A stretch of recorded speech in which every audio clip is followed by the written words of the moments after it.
Buenas tardes amigos del Colectivo Cultural Comunitario de Chimalhuacán. Pues este domingo se celebró el cumpleaños del escritor Charles Bukowski y por ese motivo pues les quiero recomendar la novela más famosa, no de él, sino de su maestro, John Fante, y la novela se llama Pregúntale al polvo. Pues justamente el prólogo de esta edición de Pregúntale al polvo fue escrito por Charles Bukowski. Y en el prólogo nos cuenta un poco cómo fue que encontró casi por casualidad este libro. Charles Bukowski dice que cuando era joven se fue a vivir a Los Ángeles y no tenía dinero, se las veía negras y se iba a las bibliotecas públicas a leer cuanta madre cayera a sus manos. Y decía que ningún escritor contemporáneo los satisfacía. Se le hacían todos petulantes, pretenciosos, muy alejados de la realidad cotidiana.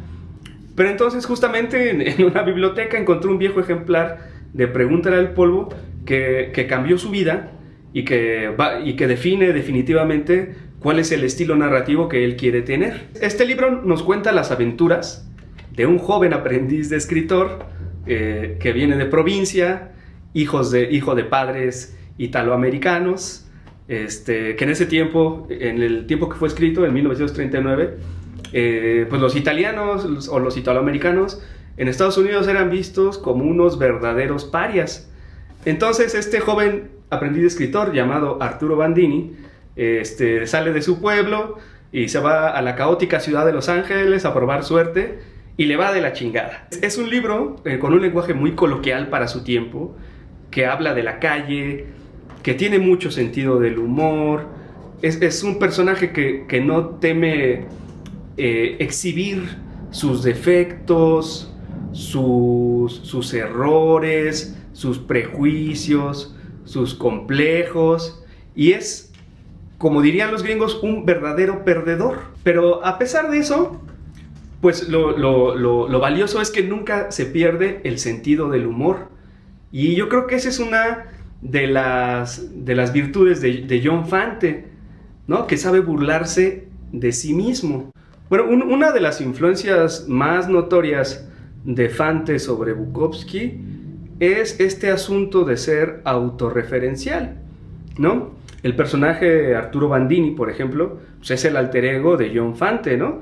Pues porque protagoniza además varias novelas de él, ¿no? O sea, si las novelas aparentemente no tienen conexión alguna entre sí, o sea, puedes leerlas por separado y no pasa nada, o sea, pero simplemente es un personaje que está él, ¿no? Con un nombre sospechosamente parecido a él, y es un recurso que utiliza, por ejemplo, Charles Bukowski mucho, ¿no? Con su alter ego Henry Chinaski, ¿no? Que protagoniza sus novelas y casi todos sus cuentos. Otra cosa que les quiero decir es que no se vayan con la finta ni esperen encontrar una calca de Bukowski, porque si bien, digamos, tienen esta coloquialidad, este lenguaje callejero, en su narrativa, no son iguales. O sea, son muy distintos, son de personalidades tan distintas, pues que no puede decir que Bukowski es una copia de John Fante, ¿no? Es una influencia muy clara, pero no es una copia. Por ejemplo, personaje Arturo Bandini es muy inocente, ¿no? Es un joven muy inocente, a diferencia de Bukowski, que es un pinche perverso, ¿no? Pero Bandini no. Es un tipo muy sencillo, no toma, en este libro al menos. En la vida real, John Fante sí que era alcohólico. De hecho, él murió en 1983, víctima de la diabetes, pero tuvo como es esa enfermedad pues, crónica y desgastante. Él terminó ciego, con sus 2 piernas amputadas, y de hecho su última novela se la dictó a su hijo en esas condiciones. Otra cosa interesante de John Fante es que él no conoció el éxito editorial. Tal vez ya hacia el final de su vida. Él murió en 1983, y él de hecho escribió la mayoría de sus obras, el 90% de su obra, digamos, literaria, la escribió justamente en su juventud, pero al no encontrar éxito, pues ya se tuvo que dedicar a otros trabajos. Fue guionista de cine, de algunos programas de televisión, pero él mismo decía pues, que esa actividad la hacía solo por dinero y que pues, no tenía ningún valor artístico.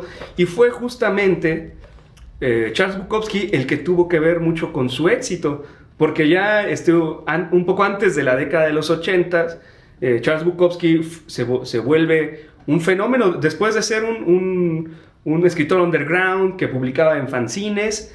Pasó a llenar auditorios de gente que iba a escucharlo declamar, a escuchar sus cuentos, y él muy modestamente dijo, bueno, es que mi estilo no sería nada si yo no hubiera leído a John Fante. Y a partir de ahí, pues se volvieron a editar, se empezaron a editar sus novelas, y bueno, en las ediciones más recientes, pues el prólogo fue a cargo de Charles Bukowski. Y bueno, pues es una forma de hacerle un homenaje a dos grandes escritores, por un lado a Charles Bukowski y por el otro a su maestro John Fante.